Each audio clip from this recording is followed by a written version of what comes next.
સુરતના દક્ષિણ ગુજરાતમાં મેઘરાજાની ધુવાધાર ઇનિંગ. દક્ષિણ ગુજરાતમાં ભારે વરસાદના પગલે અનેક વિસ્તારોમાં વરસાદી પાણી ભરાયા. સુરત જિલ્લા કલેક્ટર તેજસ પરમારનું નિવેદન. 2 થી 4 જુલાઈ દરમિયાન ભારેથી અતિ ભારે વરસાદની આગાહી છે. વરસાદની તીવ્રતામાં ધીમે ધીમે ઘટાડો થવાની શક્યતા છે. જિલ્લા વહીવટીતંત્ર હવામાન વિભાગની આગાહી પર સતત નજર રાખી રહ્યો છે. જિલ્લા વહીવટીતંત્ર તરફથી તમામ જરૂરી પૂર્વ તૈયારીઓ કરી લેવામાં આવી છે. આજે સુરત જિલ્લામાં સરેરાશ 17.92 મિલી વરસાદ નોંધાયો છે. ચાલુ ચોમાસામાં જિલ્લાનો સરેરાશ વરસાદ 228 મિલીમીટર નોંધાયો છે. નમસ્કાર, હું તેજસ પરમાર, કલેક્ટર સુરત. ભારતના હવામાન વિભાગ અમદાવાદ દ્વારા જાહેર કરવામાં આવેલી આગાહી અનુસાર જિલ્લામાં 2 તારીખથી 4 તારીખ સુધી ખૂબ જ ભારેથી અતિભારે વરસાદની સંભાવનાઓ વ્યક્ત કરવામાં આવી હતી.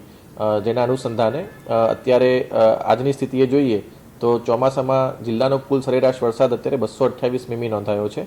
જેમાં સૌથી વધારે વરસાદ અંબિકા તાલુકામાં 389 mm, પલસાણામાં 362 mm, મહુવામાં 352 mm, બારડોલીમાં 309 mm અને ઉમરપાડામાં 298 mm આ વરસાદ ચાલુ ચોમાસા દરમિયાન અત્યાર સુધી એટલે આજની 10 વાગ્યાની પરિસ્થિતિ મુજબ છે. છેલ્લા 24 કલાક અને 48 કલાકમાં જિલ્લાના કેટલાક તાલુકાઓમાં ભારે વરસાદ થયો છે. અત્યારે આમ જોવા જઈએ તો કોઈ ભયજનક સપાટી ઉપર કોઈ પણ આપણી નદી કે ડેમ કે જળાશય નથી અને હાલમાં કોઈ પૂર જેવી પરિસ્થિતિ પણ અત્યારે જિલ્લામાં કોઈ જગ્યાએ નથી. તેમ છતાં પણ આપણે સતત જળાશયો અને નદીના જળસ્તર ઉપર સતત આપણે દેખરેખ રાખી રહ્યા છીએ.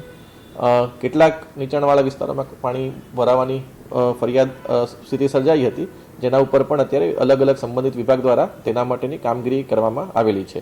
હજુ સુધી કોઈના સ્થળાંતરની જરૂર આપણને પડી નથી.